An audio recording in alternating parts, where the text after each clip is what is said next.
Okay everyone, so this is going to be video number 2, I think, for the three-wheeler. So, yesterday, sorry you guys can't see me, yesterday I got it running, was driving around the yard. This was after fixing the spark advancer, pulse generator issue, and was driving up the hill, and it just sputtered and died. And I cannot get it to restart. Well, I got it restarted, but got it up here. Wouldn't start. Pulled the ignition all back apart again. Still getting spark. Timed it again. The car back on. Wouldn't start. Finally one time it started. Was spitting and popping. Sputtering all over the place. I adjusted the timing, got it running just a little bit better, but it died, won't start back up. So, I'm going to take the carb off, make sure that's not the problem. Don't think it is, because I can dump gas into the cylinder and it still doesn't start. So, don't know. I ordered a coil for it. I bought some tubes for the tires so they stop going flat, because that's driving me insane. Working on it, and it slowly gets lower and lower and lower. But maybe new coil, stronger spark. I did, before it would start, I took the top of the head off. Here, I'll turn you guys around so you can see what I'm talking about. I took the top of the jug off where the valves are and stuff, and my intake valve was tight, which I assumed it was this whole time, because I adjusted them when I first got it, but I could only get to the exhaust one, because the intake one, the adjustment is up underneath here. With the tank off, the frame is right in the way. But I finally got that one adjusted. I actually set it up loose, just to make sure it wasn't tight and leaking. And that right after that is when it started, but it was spitting and sputtering something fierce. Like it was actually too tight, but it's actually looser than it was now. So I don't know what the deal is with it. We start taking stuff apart, probably film every little thing I take apart, and then readjust. Film myself readjusting it. I'll make some sort of series out of this for other people looking into it, because there's not a whole lot of videos out there. I know Harvey Spooner has a lot of videos on working on the three-wheelers and stuff, but not so much of how-to videos on how to do it. He explains it, but he doesn't show it. Some people are more visual. He does in a lot of his videos, but he also has a lot of videos to scroll through too. And the search engine, you know, isn't the greatest, so that's what I'll do. I just realized this was super bright. Sorry about that. Yeah. So this video here will be, sorry about my long-winded talk in the beginning, but I figured I'd have to explain it. This one, I'm going to start with, took the rear seat off, or the seat, just the lever in the back. Most of you should know that by now.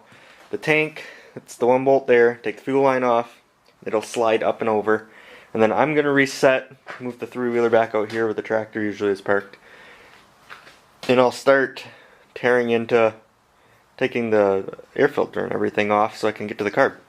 Alright, so I will be right back. Okay,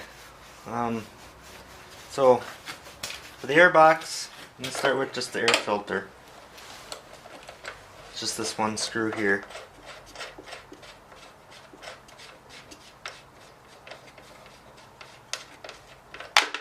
Oops, drop the washer.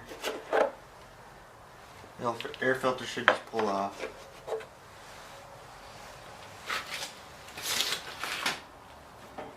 And somewhere halfway clean to set that. And I'm just going to put the screw back in so I don't lose it. And this bike here, or quad or whatever you, well, not quad because quad means four. This trike, I guess. It's missing one bolt here. I have a factory one here. And then in the front, it's actually Allen. I don't think that's factory, but that's what I got. So.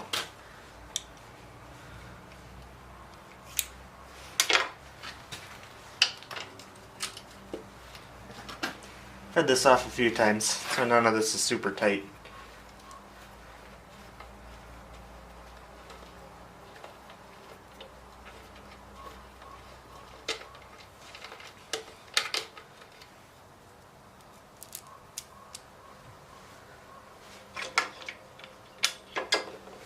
Let's set those a little tighter. And then down here on the bottom of the airbox there is a clamp and a little piece of hose that goes to the frame. That's your intake tube.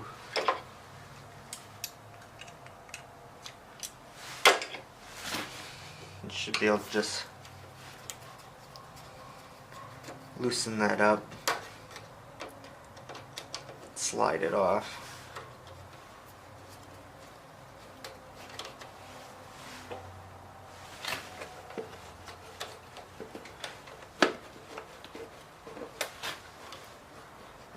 One's off. Now when you push down on the back, just kind of wiggle it and it'll come off up here. Off the carburetor flange. And then you just kind of jiggle this around and find a way to get it out of there. That's exactly how they come out.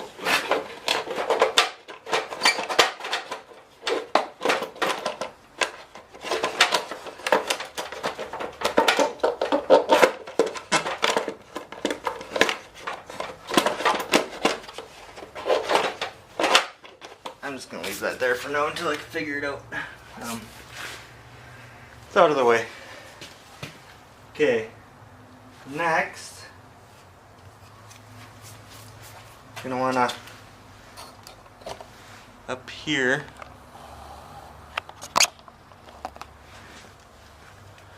take your throttle off the top of the carb. You want to keep that from getting dirty as much as possible. Pull it up out of the way.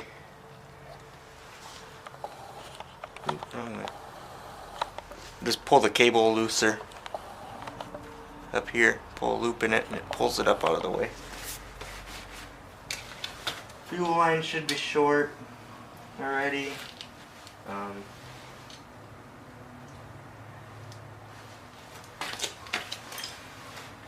Then it's just, I'm going to grab you and show you.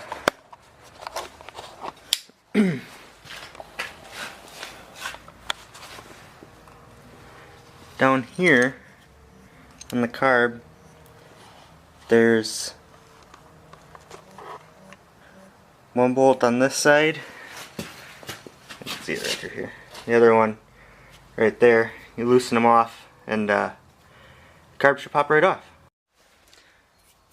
Alright, so I'm in a pretty good mood because I was over here working on cleaning off the workbench, so I had room to, you know, work on the carburetor and film it and stuff because this thing was just heaped with everything. And UPS man went by, dropped off a package for me. It is Wednesday. That wasn't supposed to be here at the earliest until Monday. So got myself an actual drill again. No more using the drill with the jumper cables to a car battery. And I got myself an impact driver, so that's always a bonus. So onto the carb. This is the carb here. Still have the boot on. I'm gonna shake it out. as much of the gas out of it as I can.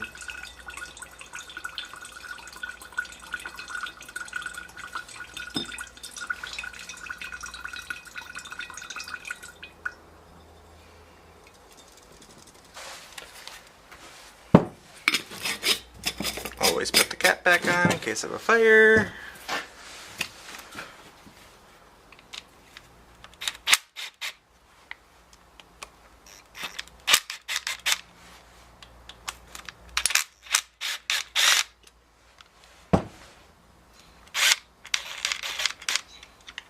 Okay, take the 3 screws out of the bowl.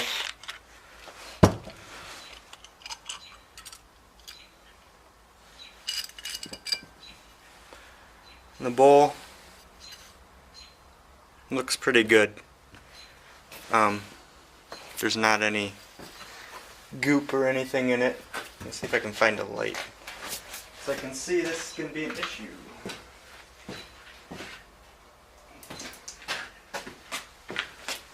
Lights all over the place.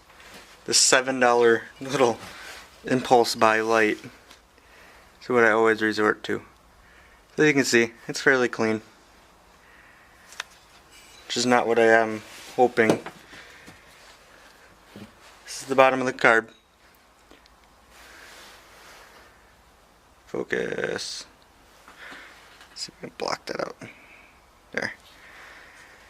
It's your main jet. Here. Your idle circuit jet.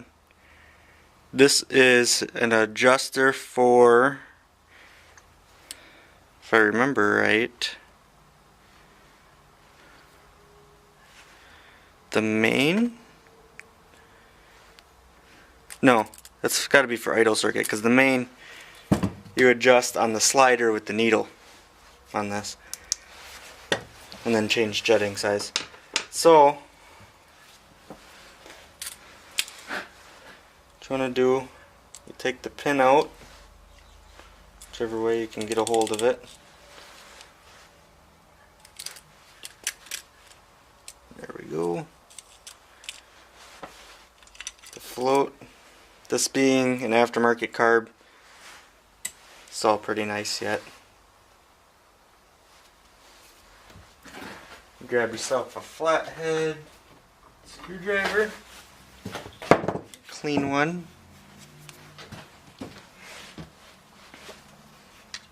You make sure anytime you're pulling jets out like this, make sure the screwdriver fits perfectly. That one wasn't even tight. That's your metering rod.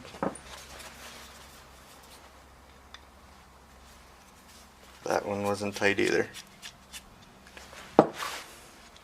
Wouldn't have caused a no start issue, but it would have caused a running issue if it was letting too much fuel pass. This is the adjuster. I'm just going to take that all the way out too. This one has a spring behind it. And okay, it had a little rubber washer and it looks like a little aluminum washer. I'm assuming it was rubber washer down, aluminum washer, and then the spring, so the spring doesn't chew into the rubber. Make sure nothing else falls out of that hole. Okay, I'm gonna take this hose clamp off and the tubing. That was just the screw for the clamp.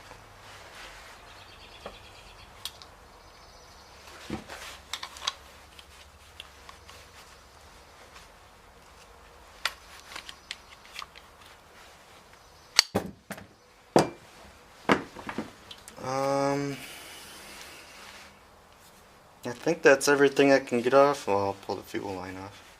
It's just stuck on. Now I'm gonna go take the air nozzle, blow all the passages out.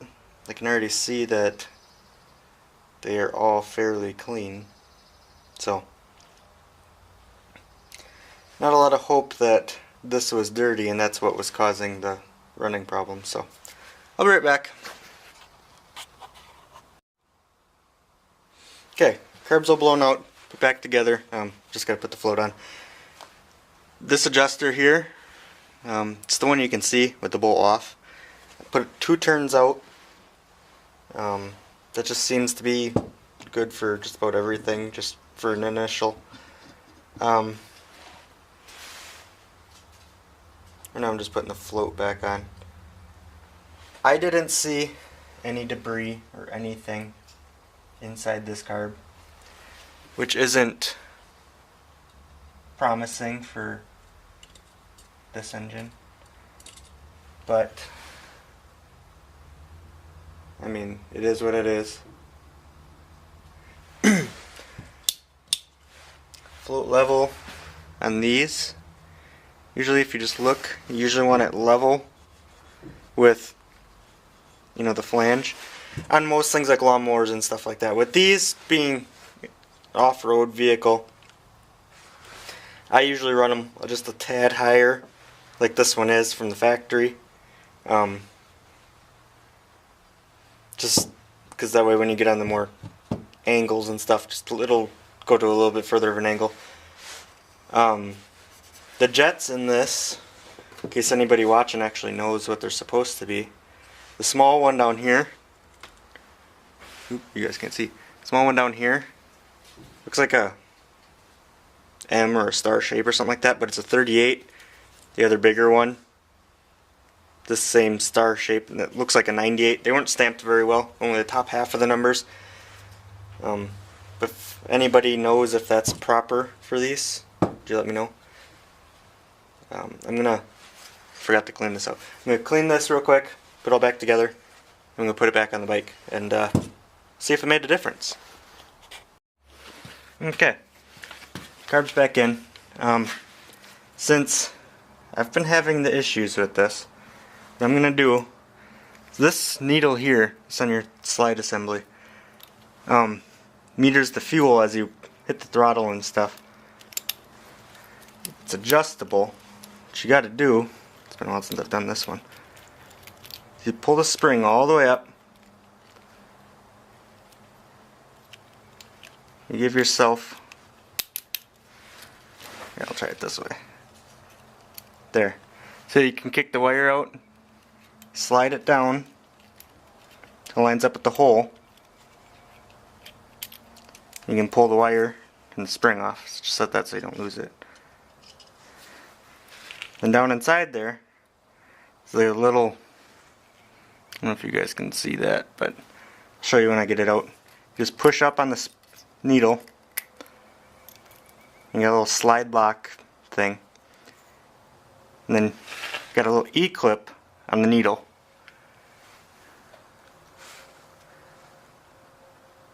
You want to make sure that's in the center clip hole, which this one is.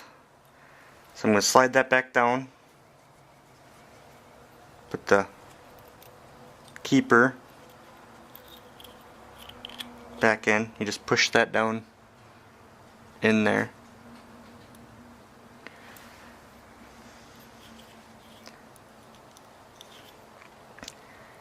I actually got to turn mine. You want to make sure it doesn't block the slot for,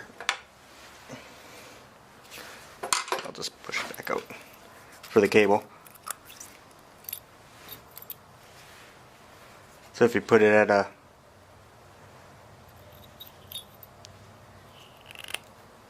oop, fingernail got caught in it that time. Come on. There. You just put it at an angle.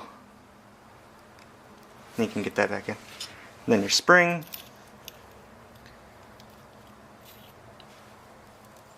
Feed back over the cable. Feed the cable back through the hole.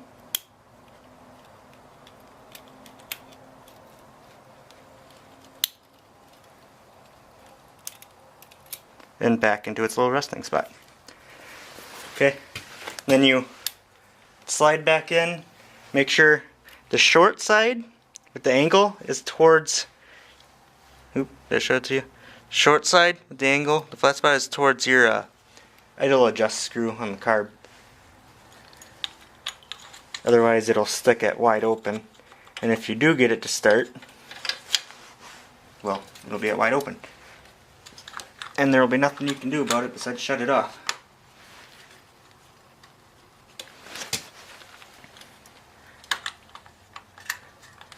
And just get the cap back on. I'm going to put the air box and stuff back on so I can put the air filter back in. Because I don't have a lot of faith that this fixed it. So, I'll show you that once I try starting it back up.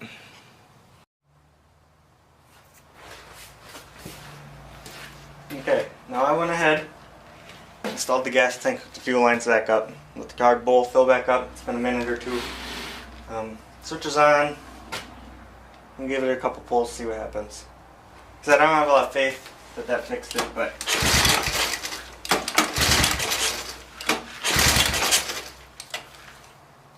choke is on.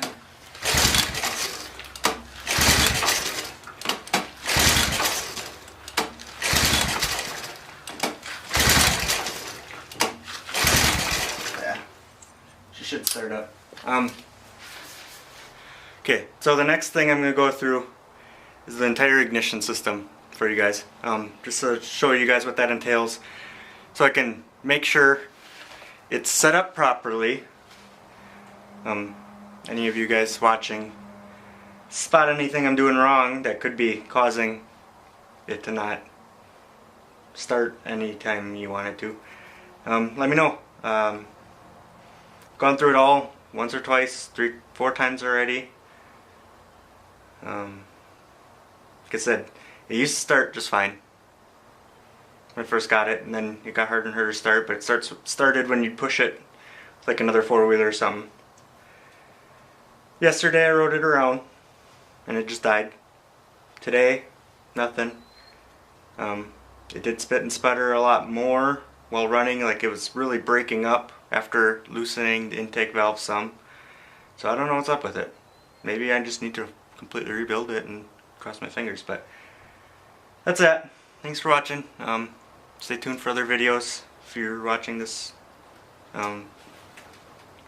early spring 2019. You might have to wait for more videos. If not, just watch the next video. So subscribe to the channel. Thanks for watching.